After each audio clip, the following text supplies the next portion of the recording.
Two Mid-South University professors and authors are each examining the history of sexuality in the United States.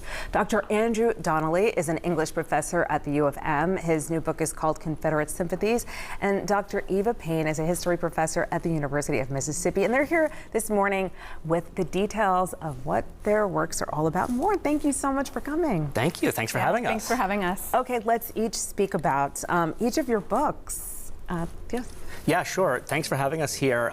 We're excited to be in conversation tonight at Novel Bookstore, both talking about the politics of sexuality and the history of sexuality in the United States. So my book is about the history of the Civil War era as well, and it's thinking about how, despite what we might expect from this period, the stories of same-sex romance and homoeroticism are actually going to be part of what fosters sympathy for slavery, for the Confederacy, and for the lost cause. So it's kind of a surprising queer history from the period.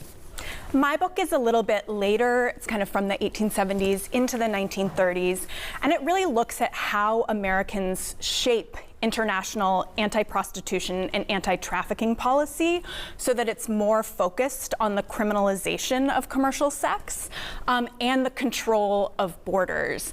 And while this is done sort of in the name of protecting women, my research shows that these policies often have really violent results for women. And this is the policy framework we exist under today.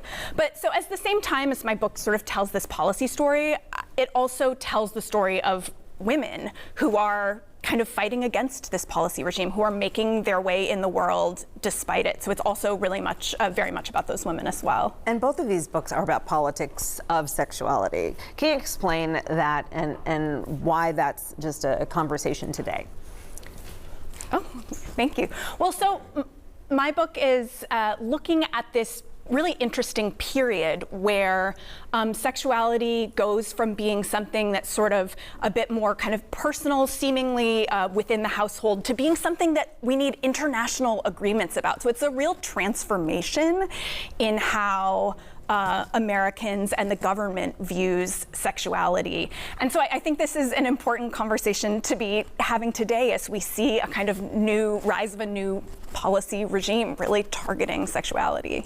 Yeah, and I would say that, you know, today culture and politics are really entangled in ways that we're trying to figure out how culture and politics work together, and gender and sexuality is clearly a part of that story. So my book looks to the past, to the 19th century past, to try to understand how these things operated then. And I look at things like presidential elections and national policies and try to ask the question of what's the story of sexuality, what's the story of gender and masculinity in particular that's influencing how people vote, how people make decisions, and how the nation conceives of itself.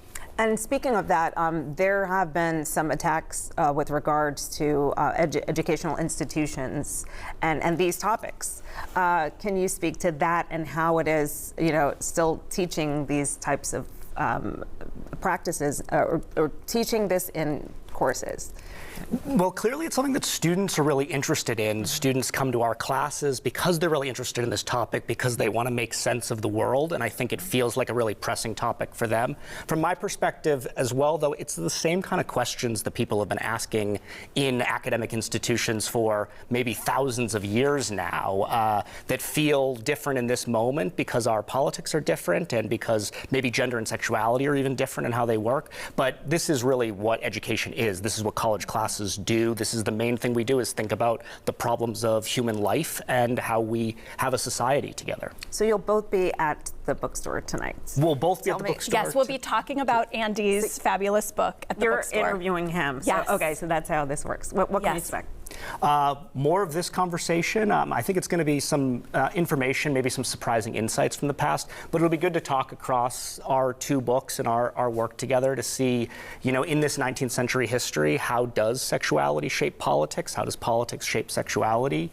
And I think it'll be interesting insights for today as well. Yeah. All right, Andrew and Eva, thank you so much for coming, and have a great book signing. Thank you.